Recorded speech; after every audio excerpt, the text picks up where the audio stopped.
আসেন আসেন আসেন।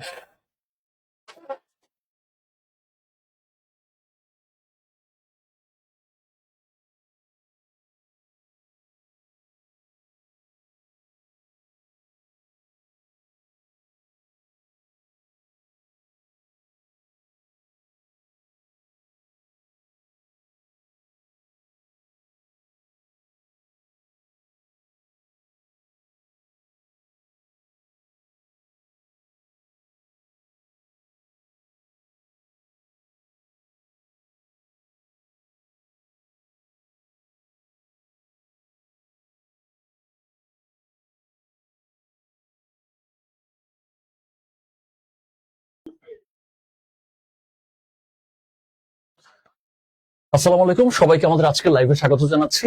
তো আপনাদের জন্য আসলে খুবই টায়ারিং দিন যাচ্ছে। গতকাল বিসিএস এর পরীক্ষা দিলেন, আজকে সকালে অফিসার ক্যাশের পরীক্ষা দিলেন, আজকে বিকেলে দিলেন হচ্ছে অফিসার জেনারেল। তো আশা করি আপনাদের পরীক্ষা ভালোই হয়েছে। প্রশ্ন মোটামুটি আসলে বর্তমান স্ট্যান্ডার্ড লেভেলের কোশ্চেনই হচ্ছে, বিসিএস হোক বা ব্যাংক হোক। আর ব্যাংকের ক্ষেত্রে যেটা হচ্ছে যে আসলে ফ্যাকাল্টি এক এক সময় এক এক পরীক্ষার কোয়েশ্চেন এক এক ফ্যাকাল্টি করতেছে। সো আগে আমরা যেমন ফ্যাকাল্টি ধরে প্রিপারেশন নিতাম, এখন আসলে আমাদের আর সেই সুযোগটা নাই। এই শিক্ষাটা আমরা আসলে পেয়ে গেলাম এই পরীক্ষার মাধ্যমে। সকালে একটা প্যাটার্নের কোশ্চেন দেখতে পেলাম, বিকালে আমরা ঠিক ভিন্ন প্যাটার্নের কোশ্চেন দেখতে পেলাম। তার কারণ হচ্ছে ফ্যাকাল্টি চেঞ্জ হয়ে গেছে। সো আমাদের এখন থেকে আসলে কম্প্রিহেন্সিভ একটা প্রিপারেশন নিতে হবে। তো আজকে আমরা এই সলিউশনটায় আসবো। আজকে আমরা কমপ্লিট একটা সলিউশন আপনাদেরকে দিব। তো যারা যুক্ত হয়েছেন তারা কোথা থেকে যুক্ত হয়েছেন, কোন জেলা থেকে, সেটা একটু আমাদেরকে কমেন্টে জানাতে পারেন, এবং আপনার পরীক্ষা কেমন হয়েছে এটা আমাদেরকে শেয়ার করতে পারেন। আর যেহেতু এখন কম্প্রিহেন্সিভ একটা প্রিপারেশন দরকার, আপনাদের এই কম্প্রিহেন্সিভ প্রিপারেশনের জন্য, সার্বিক 360 ডিগ্রি একটা প্রিপারেশনের জন্য আমরা 4টা কোর্স লঞ্চ করতে যাচ্ছি। সেটা নিয়ে আমরা আলোচনা করব। 4টা কোর্সের নামটা আমি বলে দিই আপাতত। তো প্রথম কোর্স যেটা, সেটা হচ্ছে English grammar basic to advance. Second course হচ্ছে English written basic to advance. Third course হচ্ছে ম্যাথ বেসিক। আর 4 নাম্বার কোর্সটা হচ্ছে ম্যাথ অ্যাডভান্স। এই 4টা কোর্স আমরা লঞ্চ করেছি যাতে ফ্যাকাল্টি যাই হোক না কেন আমাদের পরীক্ষা কখনো খারাপ হবে না। আমরা বিসিএস দেই বা ব্যাংক জব দেই বা অন্য যে কোনো সরকারি চাকরির পরীক্ষা দেই, আমাদের প্রিপারেশন যাতে খুব ভালো হয় সেই জন্য আমরা এই 4টা কোর্স লঞ্চ করতে যাচ্ছি। তো এখন আমরা সলিউশনে চলে যেতে পারি। যারা যুক্ত হয়েছেন সবাইকে অসংখ্য ধন্যবাদ। শেয়ার করে আপনার টাইমলাইনেও সলিউশনটা রেখে দিতে পারেন। তো প্রথমে আমরা আইসিটি সলিউশনে যাব। তার আগে জোহার স্যার যদি কিছু বলেন, আর রাসেল স্যার যদি কিছু বলেন। আমার পার্সোনাল অবজারভেশন, আজকে যে ব্যাংকের দুটো পরীক্ষার প্রশ্ন দেখে এটা আমার দেখে মনে হলো, যখন সকালের প্রশ্ন যখন সলভ করলাম তখন দেখলাম লিটারেচারের প্রশ্ন দিয়েছে 5টা। আবার এখন পরীক্ষায় লিটারেচারের কোনো প্রশ্ন নেই। তবে আমাদের এখন থেকে আগামীতে যত পরীক্ষার প্রশ্ন আমরা প্রিপারেশন নেই, যে পরীক্ষার জন্যই নেই না কেন, আমাদের কিন্তু একটা কম্প্রিহেন্সিভ প্রিপারেশন নিতে হবে। এটাই হচ্ছে আমার অবজারভেশন, যে কোনো কিছু বাদ দেওয়া যাবে না। আর প্রশ্নের আসলে আসলে এখন বর্তমানে যে ডিফিকাল্টি লেভেল এটাও বাড়তেছে, স্ট্যান্ডার্ড প্রশ্ন করতেছে, খুব ইজি প্রশ্ন হচ্ছে, ব্যাপারটা এরকম না। তো আপনারা যদি আমাদের সাথে যুক্ত হন বেসিক টু অ্যাডভান্স লেভেল কোর্সে, আশা করি যে কম্প্রিহেন্সিভ প্রিপারেশন যেটা আমি বলছি সেটা আপনাদের পরিপূর্ণ হয়ে যাবে। ওকে, আমাদের জোহার স্যার যথার্থই বলেছেন। সত্যিকার অর্থে এখন যে অবস্থা, আমাদের ফ্যাকাল্টি ফ্রিকোয়েন্টলি চেঞ্জ হচ্ছে, সুতরাং আপনি আর ফ্যাকাল্টি পিস পড়াশোনা করে কোনো লাভ নেই। আমরা সকালবেলা যে ম্যাথমেটিক্স দেখতে পেরেছিলাম খুবই সিম্পল ম্যাথমেটিক্স ছিল, তারপরে এখন যেটা দেখলাম লিটল বিট ডিফারেন্স ছিল, তাই না? সুতরাং আপনার প্রিপারেশন হবে একদম কংক্রিট প্রিপারেশন। জাস্ট পরীক্ষার আপনি সর্বোচ্চ 1 সপ্তাহ আগে আপনি ফ্যাকাল্টিকে খুঁজতে পারেন, আদারওয়াইজ আপনি ফ্যাকাল্টি পিস পড়াশোনা করে কোনো লাভ নেই। আসলে আমরা সময় নষ্ট না করি, সবাই একটু ক্লাসটা শেয়ার এবং মেনশন করে রাখি, যাতে করে আপনার ফ্রেন্ড সার্কেল এবং সলিউশনটা আপনার টাইমলাইনে যাতে থাকে। ঠিক আছে, আসেন তাহলে আমরা শুরু করে দিই। তো আমরা প্রথমে শুরু করবো আইসিটি দিয়ে। তো আইসিটি বরাবরের মতোই প্রশ্ন খুব বেশি কঠিন হচ্ছে না, আবার খুব বেশি সহজ হচ্ছে না। এই কোশ্চেনটা আসলে তার উদাহরণ। ফার্স্ট কোশ্চেন আমরা আইসিটি থেকে যে কোশ্চেনটা দেখতে পাচ্ছি সেটা হচ্ছে, হুইচ অফ দ্য ফলোইং, নিচের কোনটি is the best approach to secure sensitive data. Sensitive ডাটাকে সিকিউর করার জন্য বেস্ট অ্যাপ্রোচ কোনটা? In transit over a network. একটা নেটওয়ার্কের মধ্যে ডাটাকে আমরা ট্রান্সমিট করতে চাই। সো আমাদের ডাটাটাকে সিকিউর করার জন্য, সেন্সিটিভ করার জন্য, আমার ডাটা যাতে চুরি না হয়ে যায় তার জন্য সবচেয়ে ভালো অ্যাপ্রোচ হচ্ছে, আমরা সবাই জানি সেটা হচ্ছে ইউজিং ভিপিএন। আমরা ভিপিএন ইউজ করব, পাশাপাশি এনক্রিপশন প্রোটোকল আমরা ইউজ করব। ভিপিএন ইউজ করলে আমার পরিচয় গোপন থাকবে, আমি কি ডাটা ট্রান্সফার করতেছি নেটওয়ার্কে সেই পরিচয়টাও গোপন থাকবে। এবং গোপন থাকার ওয়েটা কি? ওয়েটা হচ্ছে এনক্রিপশন প্রোটোকলস গুলোর মাধ্যমে বা এনক্রিপশন নিয়মের মাধ্যমে। তো আশা করি 91 আপনারা পারছেন। আমাদের যারা স্টুডেন্ট ছিলেন হোপফুলি তাদের পরীক্ষা ভালো হওয়ার কথা, আমরা পড়েছি ক্লাসে এগুলো। চলেন আমরা দেখি পরের কোশ্চেন 92।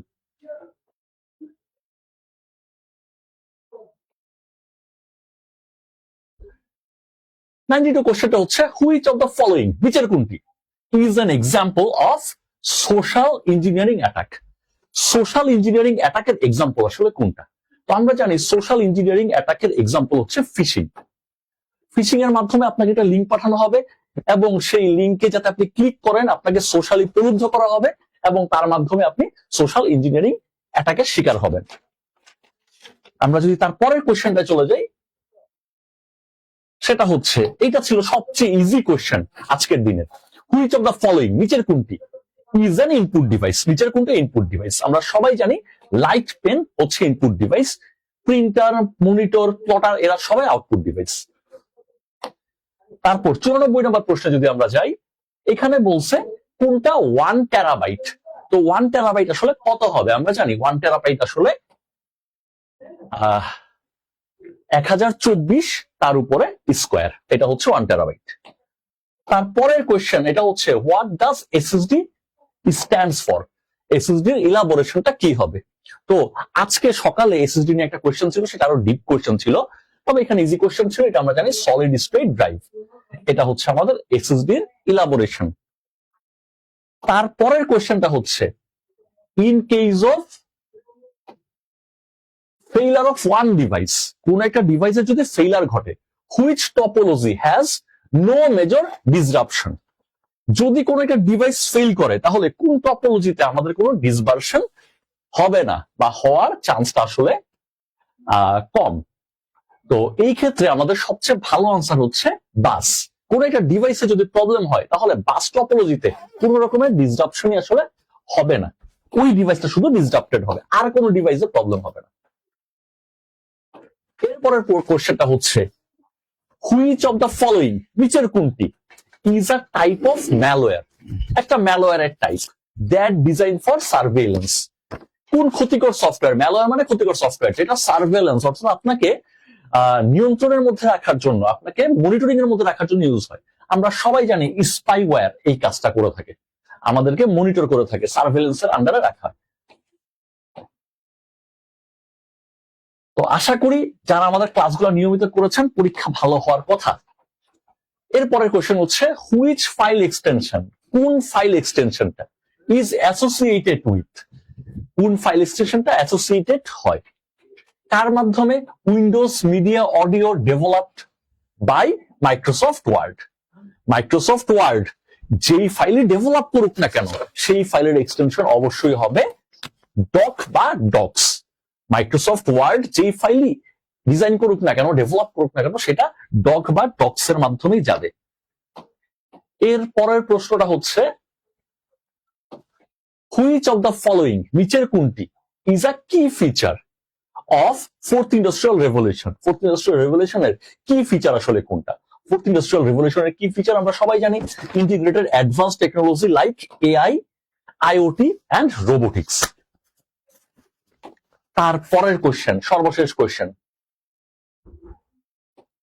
আইসিডি থেকে সর্বশেষ কোশ্চেন, সেটা হচ্ছে in the context of blockchain, ব্লক চেইনের প্রাসঙ্গিকতায় হোয়াট ইজ আ ব্লক? একটা ব্লক আসলে কি?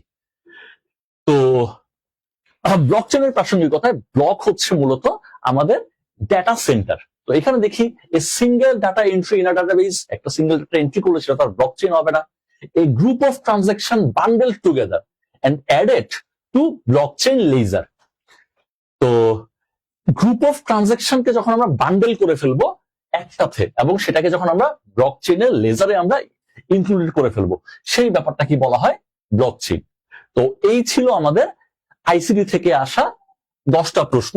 তো খুব যে সহজ ছিল সেটাও বলবো না, আবার খুব যে কঠিন, পারাই যাচ্ছে না, পড়াশোনা করার পরেও পারা যাচ্ছে না এমন কোয়েশ্চেনও ছিল না। গতকালকের বিসিএস পরীক্ষা কিন্তু এমন কোয়েশ্চেনও ছিল যে আইসিডি পার্টেই যে আপনি অনেক বেশি পড়াশোনা করলেও সেটা মিস হওয়ার চান্স থাকে, বাট আজকের কোয়েশ্চেনটা পড়াশোনা করলে মোটামুটি পারার কথা। এখন আমরা বাকি অংশটা শুরু করব। এখন আমরা ম্যাথের সলিউশন দেখব। তো ম্যাথের সলিউশন দেখার জন্য আমরা আমন্ত্রণ জানাচ্ছি রাসেল স্যারকে। রাসেল স্যার আমাদেরকে ম্যাথের সলিউশন দেখাবেন। আমরা খুব বেশি ডিটেল সলিউশন এখন যাব না, কারণটা হচ্ছে আমাদের এখন সময় স্বল্পতা আছে। আমরা ইংলিশের সলিউশন। আচ্ছা জোহার স্যার আগে ইংলিশের সলিউশনটা দিবে, আমরা খুব বেশি ব্যাখ্যায় যাব না, আমরা রাইট আনসারটা যাব, তারপরে আমরা পরবর্তীতে সাবজেক্ট ওয়াইজ ডিটেলস ব্যাখ্যা আমরা দেখব। তো আমন্ত্রণ জানাচ্ছি জোহার স্যারকে। শুরু থেকে স্টার্ট। কত থেকে স্টার্ট ইংলিশটা? কত থেকে? 26।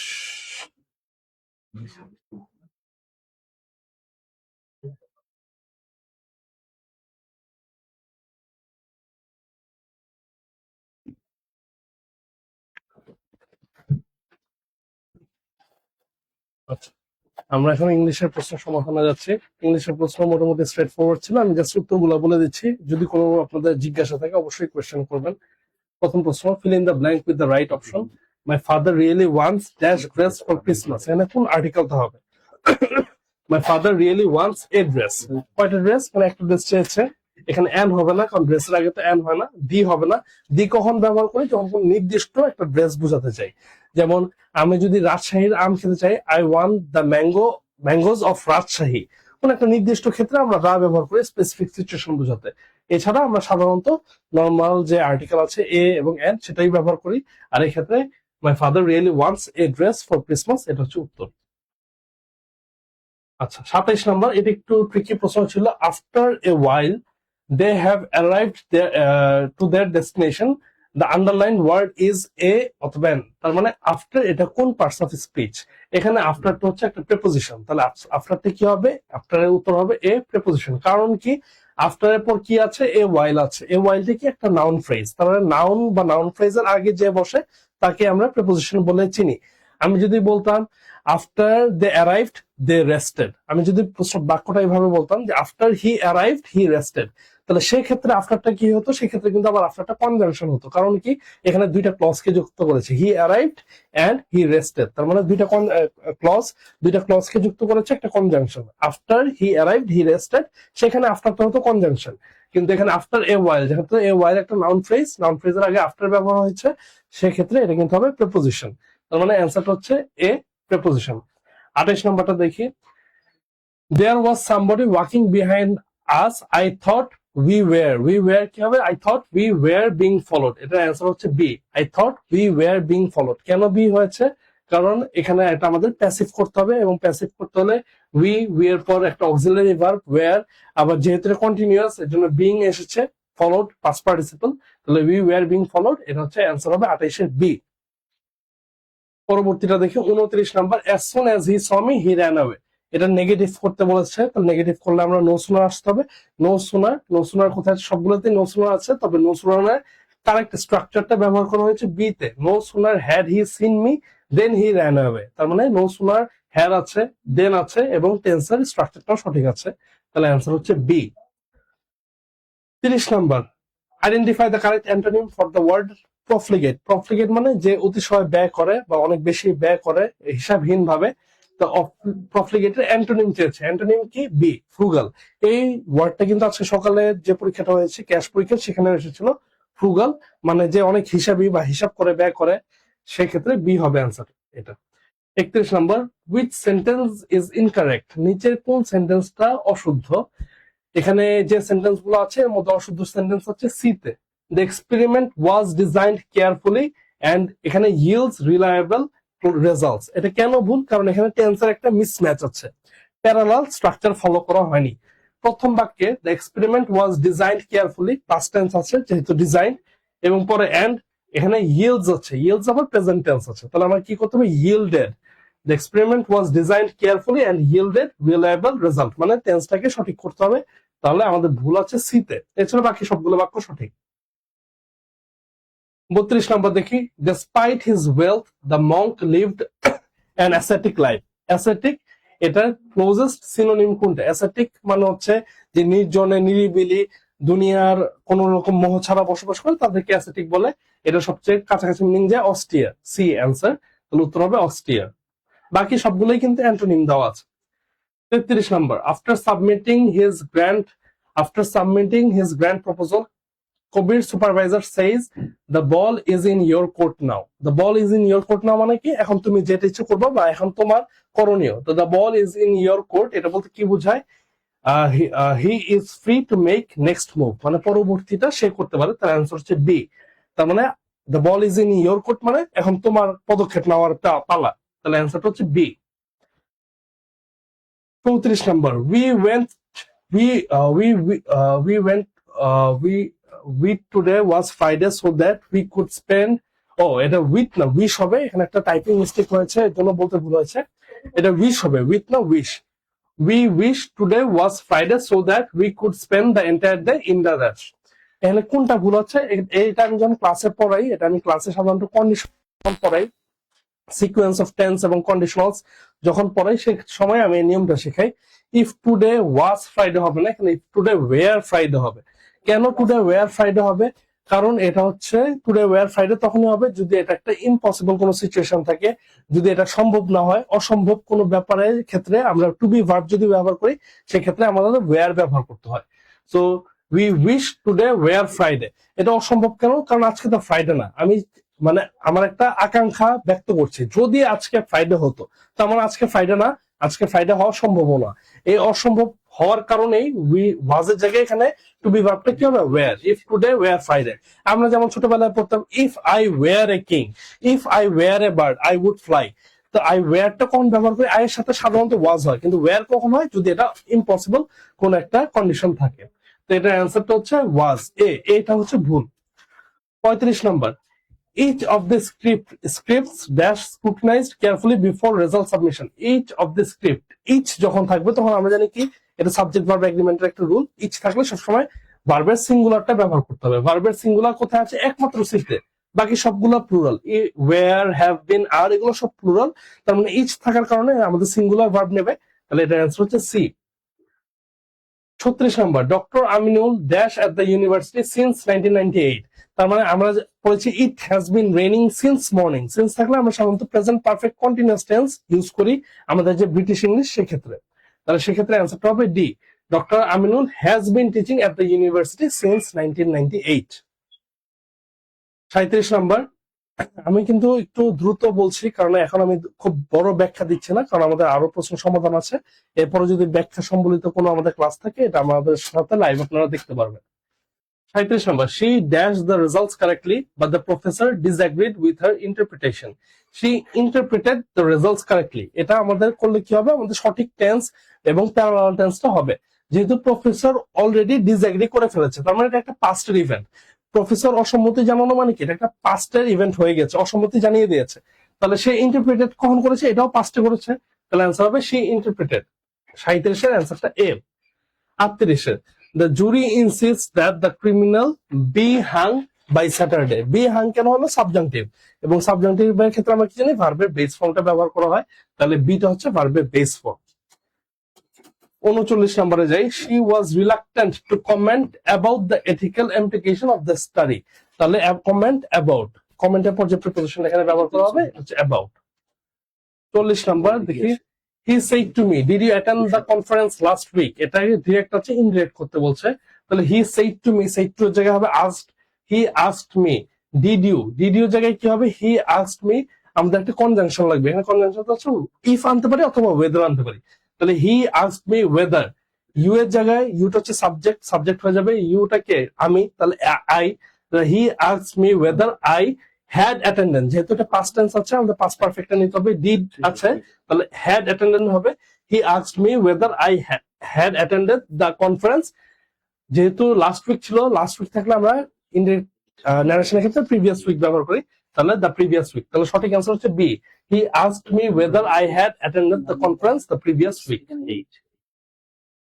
which of the following is a verb? নিচে কোনটা ভার্ব? এটা খুব ইজি। annihilate হচ্ছে একটা ভার্ব। annihilate মানে ধ্বংস করে ফেলা, কোনো কিছু ধ্বংস করে ফেলা, এটাকে আমরা annihilate বলি। 42 number, the researcher that committed praised for the researcher। এখানে আমাদের অ্যান্সার হবে ডি, the researcher that। আচ্ছা সরি, এখানে টাইপিং মিস হয়েছে, the researcher, এটা who হবে, the researcher who the committee praised for methodological। রিসার্চারের সাথে কি হবে? who হবে, that তো হবে না, এটা অ্যান্সারটা হবে A, who। 43 number, he can climb trees like a monkey, সে গাছ উঠতে পারে একটা বানরের মতো, তাহলে এর অ্যান্সার হবে B. 44 number, the synonym of the word erudite. Erudite মানে হচ্ছে পণ্ডিত বা জ্ঞানী, অনেক জ্ঞান যাদের থাকে তাদেরকে বলে ইরুডাইট, তাহলে এর অ্যান্সার হবে সি। 44 এর অ্যান্সার হবে C. 45, I bumped dash one of my old friends in the new market yesterday. হঠাৎ করে আমার একটা পুরনো বন্ধুর সাথে নিউ মার্কেটে দেখা হয়ে গেছে, তাহলে এটা বাম্পড ইনটু। বাম্পের সাথে কি হবে? বাম্প ইনটু মানে দেখা হয়ে যাওয়া বা হঠাৎ করে তার সাথে সাক্ষাৎ হয়ে যাওয়া। Has a storm uprooted the tree? The correct passive voice, passive করতে বলছে, তাহলে এটা প্যাসিভ হচ্ছে has the tree been uprooted by a storm, তাহলে অ্যান্সারটা হচ্ছে বি বা সি। has the tree, না সরি সি, বি না C, has the tree been uprooted by a storm, তাহলে প্যাসিভ ফর্মটা হচ্ছে C. 47, select the correct form of the form adverb. The student has carefully submitted her exam paper. এখানে অ্যাডভার্বটা কি? অ্যাডভার্বটা হচ্ছে carefully, তাহলে answer হচ্ছে C. Carefully adverb, যেহেতু এটা ভার্বকে মডিফাই করছে। কিভাবে সাবমিট করেছে? কেয়ারফুলি সাবমিট করেছে। Find out the correct translation. অরণ্যে রোদন, খুবই easy, Cry in the wilderness, তাহলে অ্যান্সার হচ্ছে সি, অরণ্যে রোদন। এটাকে ইংলিশ ইডিয়মটা হচ্ছে Cry in the wilderness. Choose the correct spelling. Correct spelling হচ্ছে পার্সিমোনিয়াস। পার্সিমোনিয়াস মানে ওই যে একটু আগে আমরা পড়েছিলাম ফ্রুগাল, যে হিসাব করে ব্যয় করে, বা অনেক সময় কিপটাও ব্যবহার করা হয় পার্সিমোনিয়াস এর অর্থ হিসেবে, তাহলে পার্সিমোনিয়াস এর সঠিক স্পেলিং হচ্ছে C, PARSIMONIOUS। 50 number, identify the incorrect part of the sentence. There is nothing greater than man nor anything more glorious. এখানে কম্পারেটিভ করতে হবে, যেহেতু পরেরটা কম্পারেটিভ আছে, এটাও করতে হবে। There is nothing greater than man, দুয়ের মধ্যে তুলনা করতে গেলে আমরা কম্পারেটিভ করি। এই ছিল ইংলিশের সলিউশন। এখন ম্যাথের সলিউশন নিয়ে আসবে আমাদের সাথে আমাদের শ্রদ্ধেয় রাসেল রানা স্যার। তো আশা করি আপনারা ইংলিশ সলিউশনটা বুঝতে পেরেছেন এবং ম্যাথের সলিউশন আপনারা দেখবেন।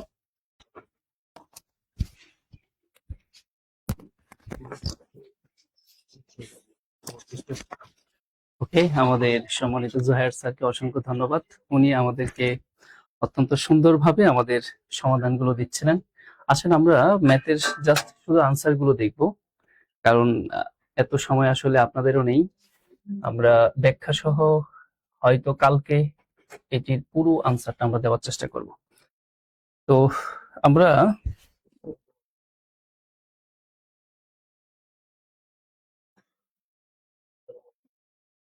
ওকে,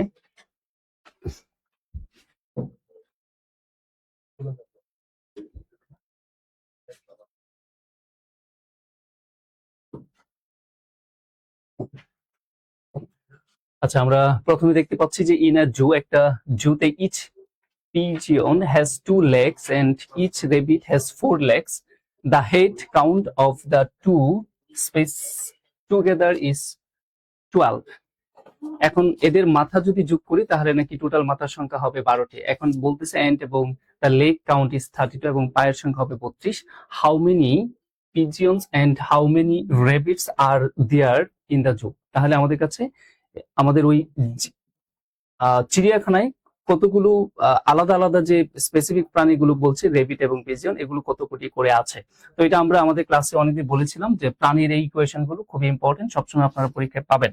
এটা হবে আমাদের 8 এবং 4, ঠিক আছে, অপশন ডি। আসেন আমরা তাহলে পরে দেখি কি আছে।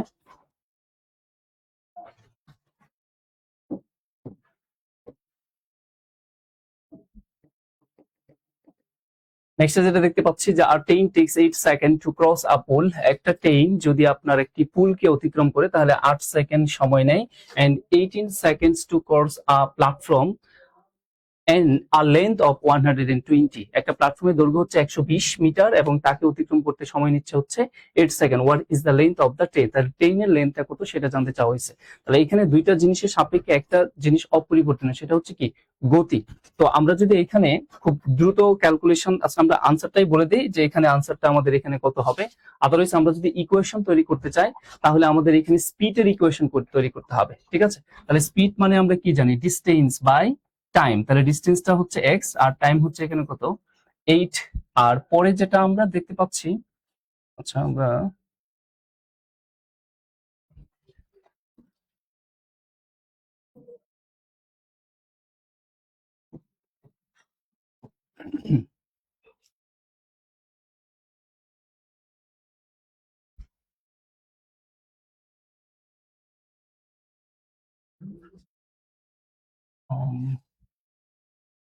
আচ্ছা, মনে হয় দাঁড়ান। আচ্ছা, এবার হবে। করছে।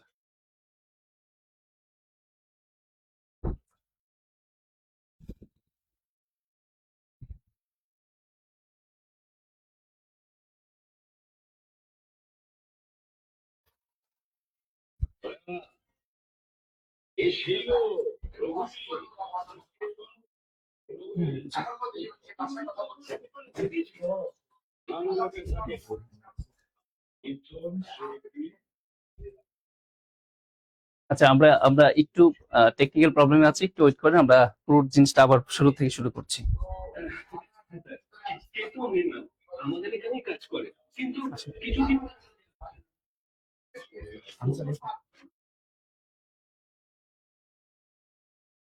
Sir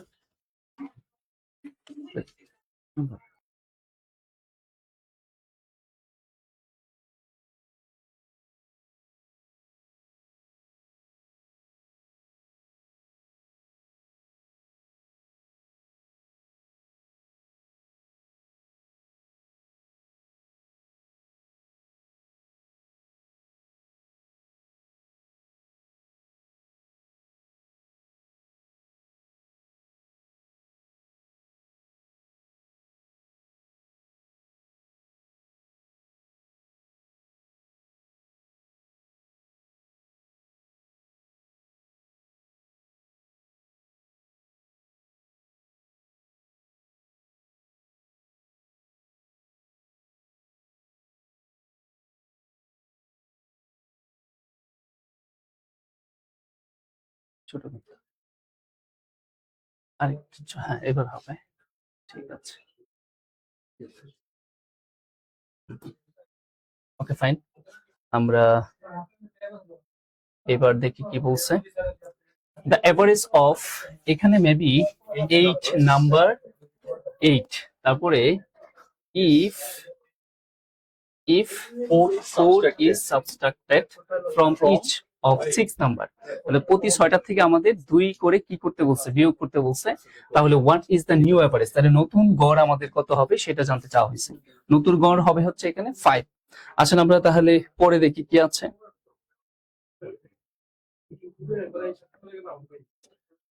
If the site of square is increased 10% and what percent will the area be increased, তাহলে এরিয়াটা কত পার্সেন্ট বৃদ্ধি পাবে। এই ধরনের ম্যাথ আমরা সাকসেসিভ রুল অনেকবার বলছি, পরীক্ষার আগেও বলছি যে আপনি মাস্ট বি এই রুলের ম্যাথ পাবেন, সকালেও পাইছেন এখনো পাবেন, ঠিক আছে। তো 10% করে যদি বৃদ্ধি পায় তাহলে আলটিমেটলি ক্ষেত্রফল যেটা বৃদ্ধি পাবে সেটা হচ্ছে 21%।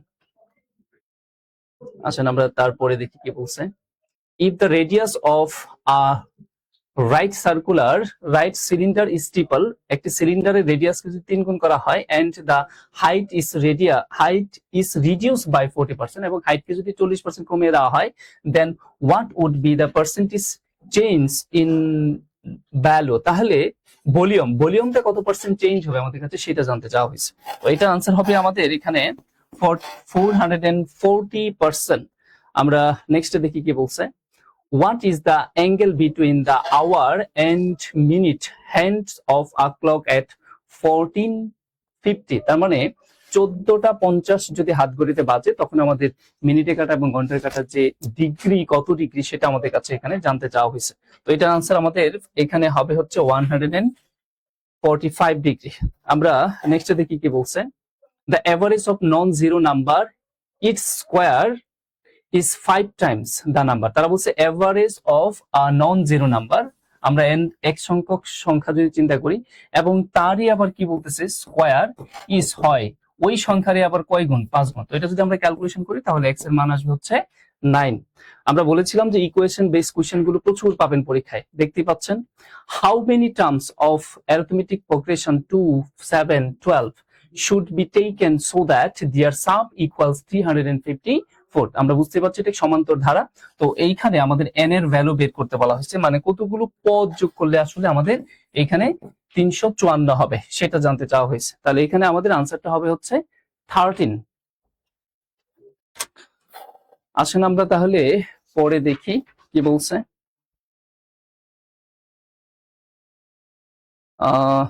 আচ্ছা, এটা একটু কারেকশন হবে। n এর ভ্যালু হচ্ছে 12 হবে, ঠিক আছে। 12টি সংখ্যা যোগ করলে এখানে কত হবে? 554 হবে। আমরা ডিটেলসে পরে বলছি, আসলে আমরা পরে দেখি, দ্রুত আনসারটা দিয়ে নেই। এখানে তারা বলছে x two the power x সমান 3 টু দি পাওয়ার y এবং 6 two the power minus 3, find the value of 1/x plus 1/y plus 1/z। তো এটা কোশ্চেন যেটা ছিল তার আনসারটা হবে হচ্ছে এখানে 0। আসলে আমরা তাহলে নেক্সটে আসি, দেখি কি বলছে। ইন আ সাইমন সরি আমরা না ইন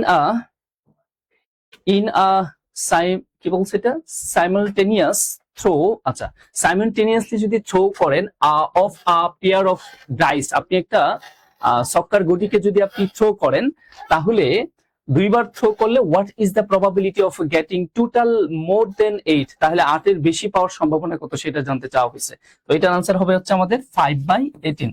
প্রবাবিলিটির একটা কোশ্চেন ছিল এটা, ঠিক আছে। আসলে আমরা তাহলে নেক্সটে দেখি কি আছে। The highest common factor to number is 11. দুইটা সংখ্যার গসাগু হচ্ছে 11 and এবং their lowest common multiple এবং লসাগু হচ্ছে 693 693। তাহলে if one of the number is 77, একটা সংখ্যা যদি 77 হয়, তাহলে find the other number, তাহলে আদার নাম্বারটা কত আমাদের কাছে সেটা জানতে চাওয়া হয়েছে।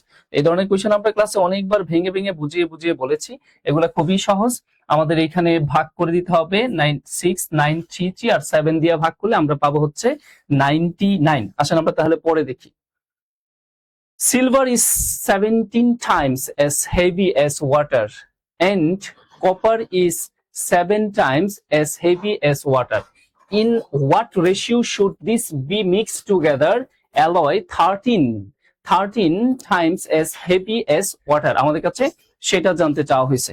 তাহলে এইখানে আমাদের এটার আনসার যেটা হবে সেটা হচ্ছে 4। তার মানে অপশন ডি তে আমরা যেটা দেখতে পাচ্ছি 3:2। আসলে আমরা তাহলে নেক্সটে দেখি কি বলছে। The average of 6 number is 30 and if the average of first 4 number is 25, প্রথম যে 4টি সংখ্যা আছে তার গড় যদি 25 হয় and এবং that of the last 3 number is 35 এবং লাস্টের যে তিনটা আছে সেটা যদি 35 হয়, তাহলে আমাদের ফোর্থ নাম্বারটা কত সেটা জানতে চাওয়া হয়েছে। তাহলে এটা আনসার হবে হচ্ছে আমাদের 25, অপশন সি। আমরা নেক্সটে আসি, দেখি কি বলছে। কোয়েশ্চেন গুলো আমরা যতটুকু বুঝতে পারছি যে মোটামুটি সময় না পাওয়ার কারণে হয়তো অনেকে একটু কষ্ট হচ্ছিল, তবে কোয়েশ্চেন গুলো খুবই কনসেপচুয়াল ছিল। আ সাম অফ টাকা 700 অ্যামাউন্ট টু টাকা 720 in 4 years at a simple interest. Okay, fine. What will it amount to if the rate interest increase by 2%? তাহলে ইন্টারেস্টের ভ্যালু যদি 2% বাড়িয়ে দেওয়া হয় তাহলে কত হবে আমাদের কাছে সেটা জানতে চাওয়া হয়েছে। তাহলে এইটার আনসার হবে হচ্ছে কত, 706। অপশন বি তে আমরা দেখতে পাচ্ছি 768। আসলে আমরা তাহলে নেক্সট দেখি কি বলছে।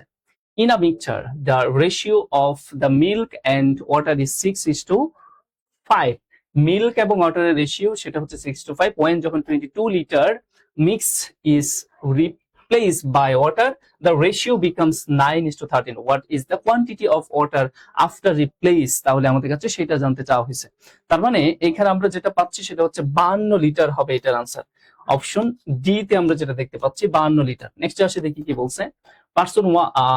Person 1 to 4 receive equal share of an income, okay, while person 5 receive half of what each of person 1 to 4 receive. Okay, fine. If the total income is 18,000, যদি মোট ইনকাম 18,000 টাকা হয়, how much does person 5 get? তার মানে এটা answer হবে হচ্ছে 2000। ঠিক আছে, 2000 কোথায় আছে? অপশন বি তে আছে। আসলে আমরা তাহলে পরে দেখি কি বলছে। If x by y plus y by z সমান square root of 7 যদি হয়, তাহলে what is the value of square x to the power 4 divided এটা দিতে। তো আমরা বুঝতে পারছি a to the power 4 plus b to the power 4 এর কোশ্চেন ছিল এটা। তাহলে এইটার আনসার যেটা হবে সেটা হচ্ছে অপশন বি তে আমরা যেটা দেখতে পাচ্ছি কত, 23। আসলে আমরা তাহলে নেক্সট দেখি কি আছে। আমরা একটা সূচকের কোশ্চেন দেখতে পাচ্ছি 280 9 to the power 0.7 and 17 to the power 0.16। তার মানে বুঝতে পারছি এইখানে উভয়টার বেস সেম করতে হবে। তার মানে 289 এটারও বেস কত হবে 17, এবং এই দুইটা যোগ করে দিলে কত হবে 0.5। তার মানে 17 উপরে 0.5 মানে 1/2, that means square root of 17। এটা আনসার হবে। এটা আমাদের শীটেও ছিল এবং আমি আমার বিভিন্ন যে ফ্রি ক্লাসগুলো আছে ওইগুলোতে এগুলো করিয়েছি। এবার দেখেন কি বলছে, the some of 7th and 11th term of an arithmetic progression is 18. Find what is the sum of the first 7 term of the that progression.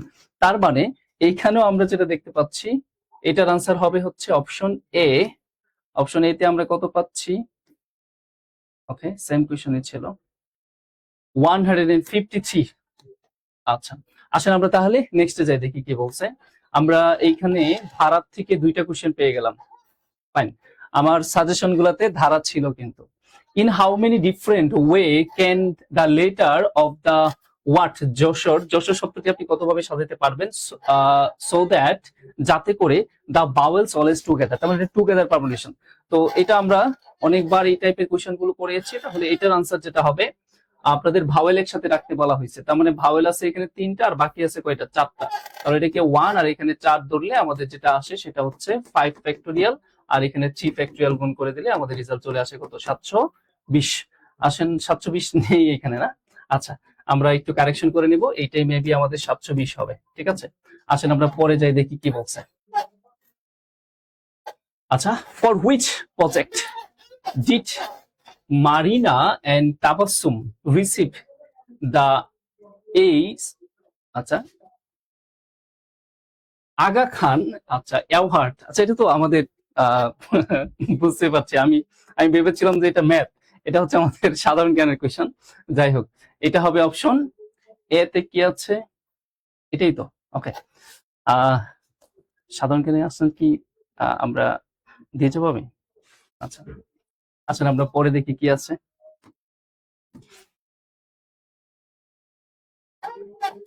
ওকে, আমি সাধারণ জ্ঞানের আনসারটা আমাদের সদ্য রোহিত স্যারকে বলছি যে উনি যদি দেয় তাহলে ভালো হয়। আসেন আমরা তাহলে স্যারের কাছ থেকে আমরা পরে। ধন্যবাদ রাসেল স্যারকে। তারপরের কোশ্চেনটা হচ্ছে the jute of which district, কোন ডিস্ট্রিক্টের জুট অফ বাংলাদেশের কোন ডিস্ট্রিক্টের jute has been recognized as 61st GI product. আমরা জানি জুটের জন্য বিখ্যাত জেলা ফরিদপুর হচ্ছে 61তম জিআই প্রোডাক্ট। ফরিদপুরের পাট লাভ করেছে 61তম জিওগ্রাফিক্যাল ইন্ডেক্স প্রোডাক্ট হিসাবে। ময়মনসিংহের জুট অনেক ভালো, বাট আনফরচুনেটলি ফরিদপুরের জুট আসলে এই স্বীকৃতিটা পেয়ে গিয়েছে। তারপরের কোয়েশ্চেন হচ্ছে how many banks were recently merged, কয়টা ব্যাংক রিসেন্টলি মার্জ হয়েছে from Sammilito Islami bank PLC. সম্মিলিত ইসলামী ব্যাংক পিএলসি হিসাবে 5টা ব্যাংক মার্জ হয়েছে। তার পরের প্রশ্ন হচ্ছে ইন্টারন্যাশনাল লিটারেসি ডে হচ্ছে 8 সেপ্টেম্বর। তারপরের প্রশ্নটা হচ্ছে how many referendum so far held in Bangladesh. তো বাংলাদেশে এখন পর্যন্ত 3টা রেফারেন্ডাম হয়েছে। রেফারেন্ডাম মানে গণভোট, 3টা গণভোট হয়েছে। Which ministry is responsible for implementing social safety net programmes. Social safety net programmes implement করে মিনিস্ট্রি অফ সোশ্যাল ওয়েলফেয়ার। তারপরের প্রশ্নটা হচ্ছে who appoints chief election commissioner of বাংলাদেশের চিফ ইলেকশন কমিশনারকে অ্যাপয়েন্ট করেন প্রেসিডেন্ট। তারপরের প্রশ্নটা হচ্ছে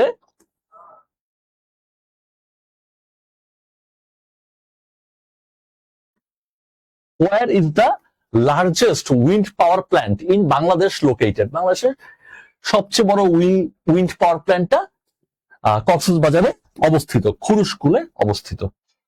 তারপরের কোশ্চেনটা হচ্ছে from which source does the highest revenue Bangladesh government earn করে ভ্যাট থেকে, ভ্যালু অ্যাডেড ট্যাক্স থেকে। যেহেতু আমরা গরিব দেশ, ভ্যালু অ্যাডেড ট্যাক্স থেকে আমাদের সবচেয়ে বেশি রেভিনিউটা অর্জন হয়। From which 2 countries does Bangladesh import the majority of its soybean oil? Soybean oil এটা সবচেয়ে বেশি ইম্পোর্ট করা হয় আর্জেন্টিনা এবং ব্রাজিল থেকে। তারপরের প্রশ্নটা হচ্ছে Saint Martin's Island is located at the mouth of which river? আমরা সবাই জানি নাফ রিভার, নাফ রিভারের মুখে এটা অবস্থিত।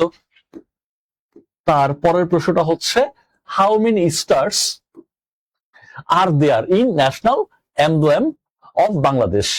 তো আমরা জানি আমাদের জাতীয় প্রতীকে 4টা তারা তারা থাকে, দুই পাশে 2টা করে, টোটাল 4টা থাকে। Which agreement aims to limit global warming below 2 degree Celsius? এটা প্যারিস এগ্রিমেন্ট, এটাও আমরা জানি। তারপরের প্রশ্নটা হচ্ছে which country is the largest emitter of carbon dioxide globally? Globally carbon dioxide সবচেয়ে বেশি ইমিট করে চায়না। তবে এই কোশ্চেনটা কিন্তু অনেক সময় চেঞ্জ হয়ে যাবে, এক এক সময় এক একজনের অবস্থা খারাপ থাকে। এক সময় আমরা পড়তাম কাতার কুয়েত কাকু করে পড়তাম, বাট এখন সেখান থেকে চায়না চলে আসছে। তারপরে প্রশ্নটা হচ্ছে which country becomes the first nation to criminalize artificial intelligence child abuse tools? একদম সাম্প্রতিক কোশ্চেন। ব্রিটেনে এটাকে ক্রিমিনালাইজ করার জন্য এইটার বিরুদ্ধে ব্যবস্থা নেওয়া হয়েছে। একদম জাস্ট 1 উইকের মাঝে ঘটা একটা প্রশ্ন ছিল। The term dunki route is related to which of the following? আপনারা ডাঙ্কি সিনেমাও দেখেছেন, সেই ডাঙ্কি সিনেমা থেকে কিন্তু আপনারা খুব ভালোই আইডিয়াটা পেয়েছেন। The an illegal immigration method, যেখানে শাহরুখ খানকে আপনারা দেখেছেন এই ডাঙ্কি মেথডে, ডাঙ্কি মুভিতে উনি ট্রাভেল করেছিলেন ইংল্যান্ডের উদ্দেশ্যে। এরপরের প্রশ্ন Mount Fentale that was recently seen in the news due to volcanic eruption is located in which country? এটা অবস্থিত ইথিওপিয়াতে। তারপরের প্রশ্ন হচ্ছে which city has launched one free zone passport system? তো এটা দুবাই চালু করেছে। তারপরের প্রশ্নটা হচ্ছে which country has filed a case against Israel for genocide in which court? কোন কোর্টের, কোন দেশ এটা চালু করেছে? আমরা এটা জানি সাউথ আফ্রিকা চালু করেছে international court of justice ICJ তে। তারপরে হচ্ছে আমাদের সর্বশেষ কোশ্চেন জিকে পার্টের, সেটা হচ্ছে leave no one behind, this is a core principal of which of the following? এটা কিসের কোর প্রিন্সিপাল? তো এটা আমরা জানি এটা হচ্ছে সাস্টেনেবল ডেভেলপমেন্ট গোল এর কোর প্রিন্সিপাল, এবং এটার সাথে অত্যন্ত ভালোভাবে জড়িত হচ্ছে আমাদের গোল 17। এখন আমাদের সর্বশেষ অংশ আমরা বাংলা নিয়ে আলোচনা করব। চলুন আমরা চলে যাই আমাদের বাংলা প্রশ্নে।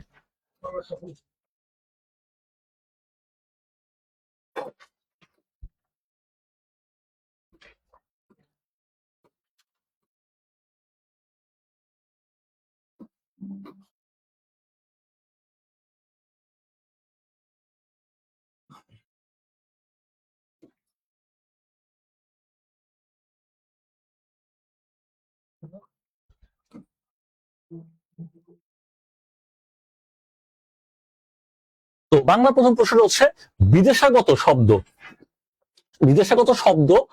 বিদেশাগত বাংলা শব্দের মধ্যে ভিন্ন জাতীয় শব্দগুচ্ছ কোনটি? আচ্ছা, তো এটা কি পোশাক পছন্দ হিসাব, নাকি আরং রং মোরগ, নাকি আলাদা আলোকসান জেলা, নাকি দোকান শনাক্ত নিশান? স্যার হ্যাঁ, আরং রং মোরগ এটা হবে আমাদের সঠিক উত্তর। তারপরের প্রশ্নটা যদি আমরা যাই, সেটা হচ্ছে বিশেষণ বর্গের উদাহরণ কোনটি? আর কি বলেন, বিশেষণ বর্গের উদাহরণ কোনটা হতে পারে? হ্যাঁ অবশ্যই রাইট, পোকা খাওয়া কাঠ দিয়ে ভালো আসবাব হয় না। তারপরের শব্দটা, পরের প্রশ্নটা যদি আমরা যাই, সেটা হচ্ছে নিচের কোনটি পর্তুগিজ ভাষা থেকে আগত না? তিনটাই পর্তুগিজ থেকে আগত, লাশ হবে সঠিক উত্তর। তারপরের প্রশ্নে যদি আমরা যাই,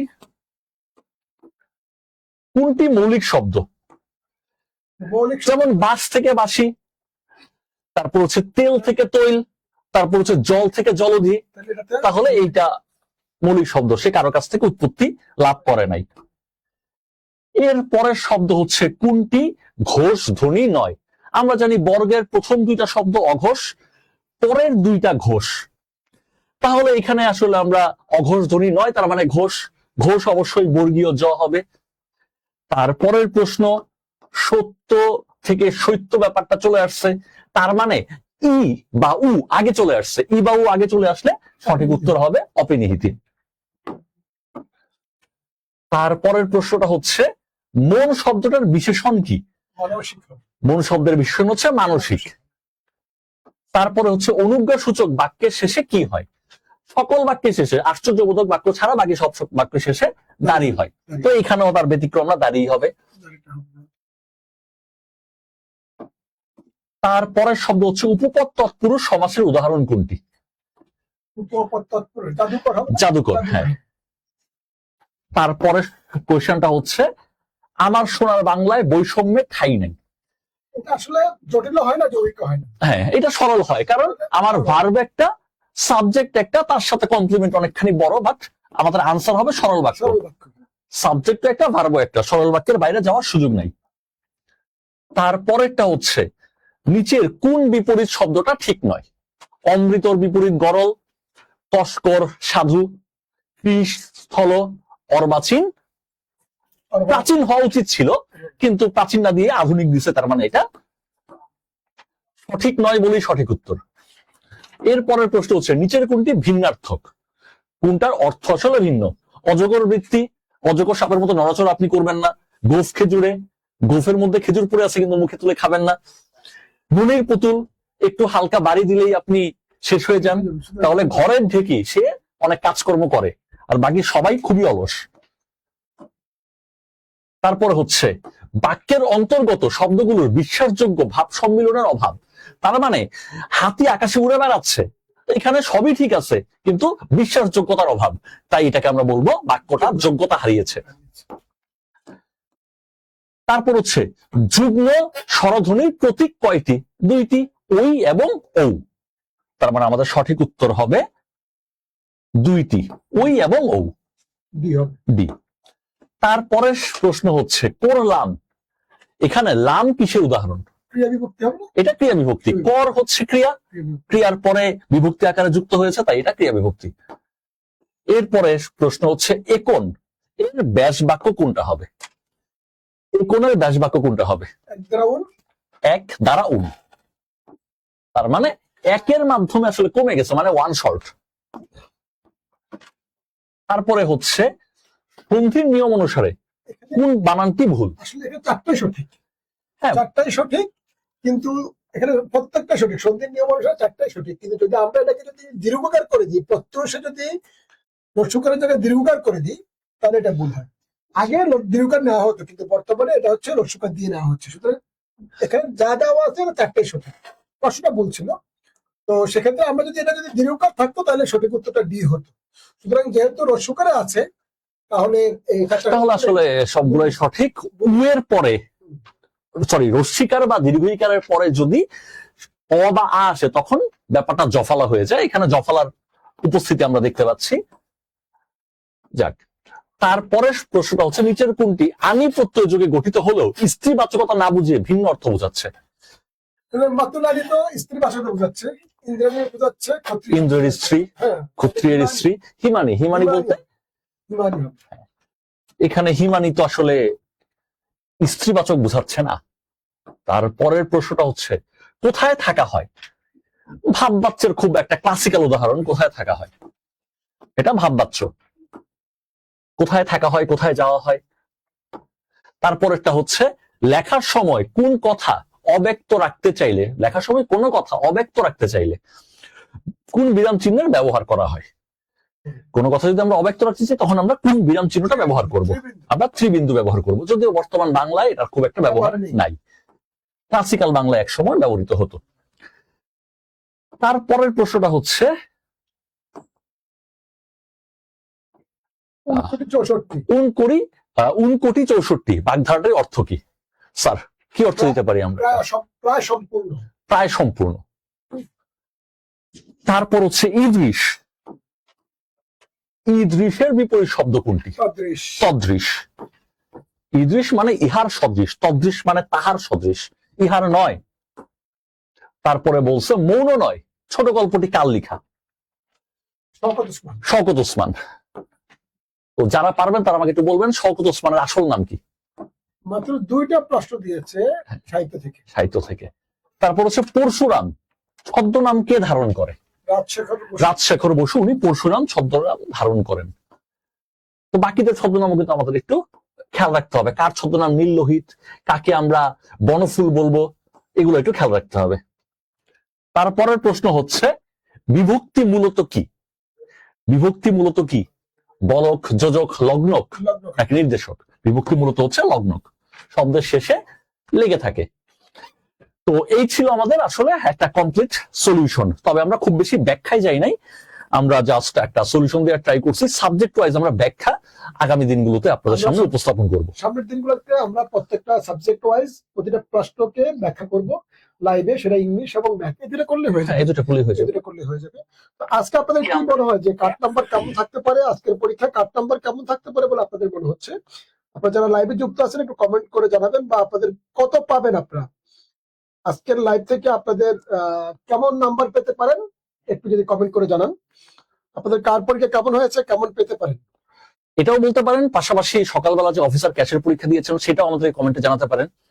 যদিও এখন আমরা সলিউশন দিয়েছি অফিসার জেনারেলের, তারপর আপনারা একটু কমেন্টে আমাদের জানাতে পারেন যে সকালে আপনারা যে অফিসার ক্যাশের পরীক্ষা দিয়েছেন এবং এখন যে অফিসার জেনারেলের পরীক্ষা দিয়েছেন এটা কেমন হয়েছে।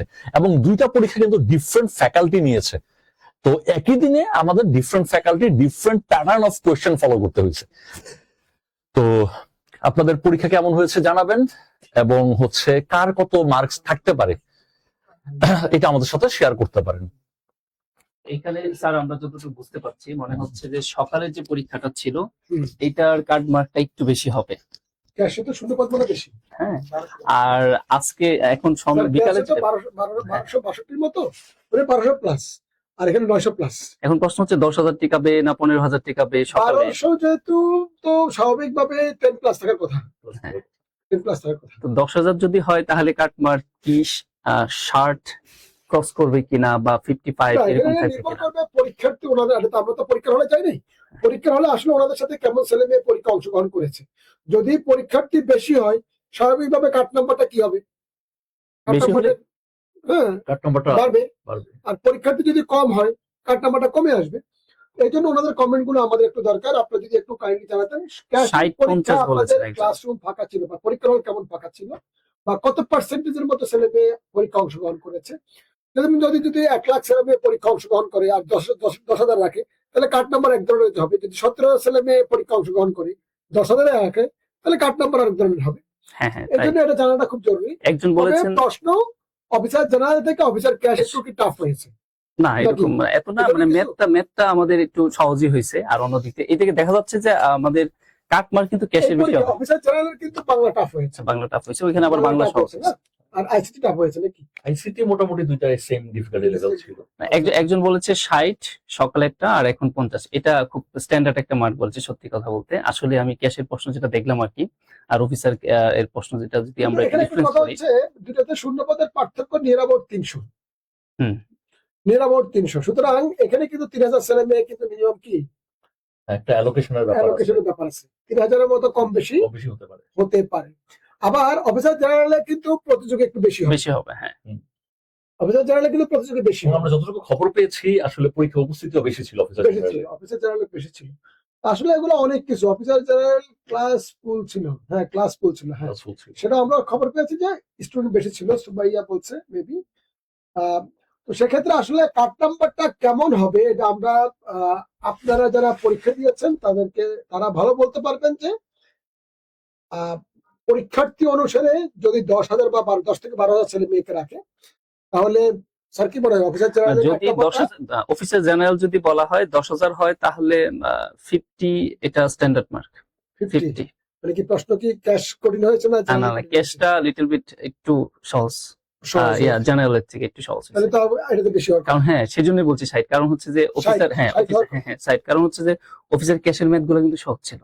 আচ্ছা, অনেকে 18টা পারছে 17টা পারছে, হুম। কিন্তু জেনারেলে যেটা হয়েছে এখানে দেখা গেছে যে অনেকেরই 10 ক্রস করতেও কষ্ট হয়ে গেছে। তাহলে আমরা 58 থেকে 60 ধরে রাখতে পারি না? হ্যাঁ হতে পারে, কিন্তু আমার কাছে মনে হচ্ছে স্যার কাট নাম্বারটা বেশি হবে, এটা বেশি বলছেন।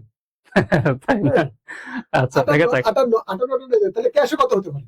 ক্যাশে যেটা বললাম 60, না 60 জেনারেল না 60 বললেন? না না ক্যাশেই বলছি যে 60, ক্যাশে 60 আর জেনারেলে কম হবে, জেনারেলে জেনারেল কম 50। হবে কেন? আপনি বললেন যে জেনারেল ম্যাথ কঠিন। না না, জেনারেল ম্যাথ কঠিন হয়েছে এটা ঠিক আছে, কিন্তু ক্যাশের ম্যাথ সহজ হয়েছে, তো সেই দিক দিয়ে তো কাটমার্ক বেশি হবে। এখানে আমার একটু মতামত আছে। ক্যাশের ম্যাথ সহজ বলতে রাসেল স্যার হচ্ছে ম্যাথের টিচার, ওনার কাছে সহজ ছিল।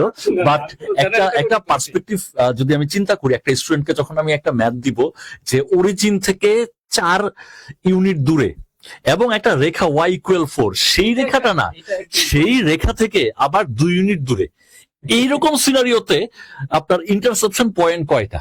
তো এই কোশ্চেন দেখার পরে আসলে কোশ্চেনটা কঠিন লাগতে পারে। হ্যাঁ, তো কোশ্চেন যে খুব বেশি সহজ ছিল সেটা আমি বলবো না, কোশ্চেন মোটামুটি ভালো কঠিনই ছিল। আমি যে আমার অবজারভেশন, ধারণা। আমার যেটা অবজারভেশন হচ্ছে কাট নাম্বার কাছাকাছি থাকবে, হ্যাঁ, কাটমার্ক মানে কাছাকাছি যেটা থাকার খুব কথা। বেশি পরিবর্তন হবে না। প্রার্থী হয়তো একটার সাথে আরেকটা শূন্য পদের কারণে 1-2 হাজার কম বেশি হতে পারে, বাট কাট নাম্বার খুব একটা বেশি পরিবর্তন হবে পরিবর্তন না। হবে না। ক্যাশের বরঞ্চ একটু কমতে পারে পরীক্ষার দিয়ে কম হলে। হতে পারে। আমাদের একজন এবং ক্যাশের ক্ষেত্রে ব্যাপার যেটা ছিল আসলে নাম্বার মানে নিউমেরিক ডিজিট গুলো ছোট ছিল, বাট কনসেপচুয়ালি অনেক স্ট্রং কোশ্চেন ছিল। অনেকগুলো বিষয় আছে। ক্যাশ কিছু ব্রিলিয়ান্ট ছেলে মেয়ে, যেমন একটা ভালো বিশ্ববিদ্যালয়ের ভালো একটা সাবজেক্ট থেকে পড়ালেখা করা একটা স্টুডেন্ট ক্যাশের পরীক্ষা অংশগ্রহণ না করার সম্ভাবনা রয়েছে, বাট সে কিন্তু অফিসার জেনারেলে অংশগ্রহণ করেছে, যদিও চাকরি হওয়ার পরে কিন্তু একই কাজ করবে, একই কাজ করবে। হ্যাঁ, কিন্তু তারপরে পদের নাম দেখে অনেকে ইন্টারেস্টেড হয় না। তাই সেক্ষেত্রে অফিসার জেনারেলে কিছু তুলনামূলক ব্রিলিয়ান্ট ছেলে মেয়ে পরীক্ষা অংশগ্রহণ করেছে, সেক্ষেত্রে কাট নাম্বারটা একটু বাড়তে পারে। আর অফিসার ক্যাশে কিছু তুলনামূলক কিছু ছেলে মেয়ে বিভিন্ন ইস্যুতে অংশগ্রহণ করে নাই। হ্যাঁ। হ্যাঁ, তো সেক্ষেত্রে অফিসার ক্যাশের আবার শূন্য পদ কি অফিসার ক্যাশে বেশি। একটু বেশি, সেক্ষেত্রে তুলনামূলক ক্যাশের নাম্বারটাই কম হতে পারে। কারণ হচ্ছে গতকাল বিসিএস পরীক্ষা ছিল, সকালে এসে হয়তো অ্যাটেন্ড করতে পারে নাই, হতে পারে না, হ্যাঁ। এরকম কিছু ব্যাপার ছিল। খুব শীঘ্রই রেজাল্ট দিয়ে দিবে, রেজাল্ট আর এখন বেশি দিন সময় নেই না। আমাদের সুন্দর একজন প্রশ্ন করেছেন যে আমাদের আপনাদের থেকে 24 সাল ভিত্তিক নিয়োগ যারা অ্যাপ্লাই, আচ্ছা আমরা একটু কমেন্টসটা করতে পারছিলাম। আচ্ছা, বলছে উনি বলছেন 24 সাল ভিত্তিক নিয়োগ যারা অ্যাপ্লাই করেছে তাদের জন্য কোনো সুখবর আছে? তাদের জন্য সুখবর বলতে যেহেতু এই পরীক্ষাগুলো আর বড় আরসি বাকি আছে, হ্যাঁ, আরসি বাকি শেষ হওয়ার পরে কিন্তু 24 সাল ভিত্তিক পরীক্ষা শুরু হয়ে যাবে। তোড়জোড় শুরু হবে, এবং এর মধ্যে হচ্ছে ভাইভাটা হয়তো এগুলো রিটেন দেখতে দেখতে ওটা নিয়ে কাজ শুরু করে দিবে। হ্যাঁ। তো সেক্ষেত্রে 24 সাল ভিত্তিক পরীক্ষা।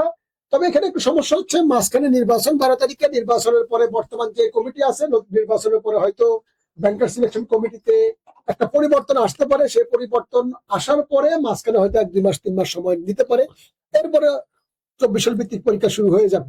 হ্যাঁ।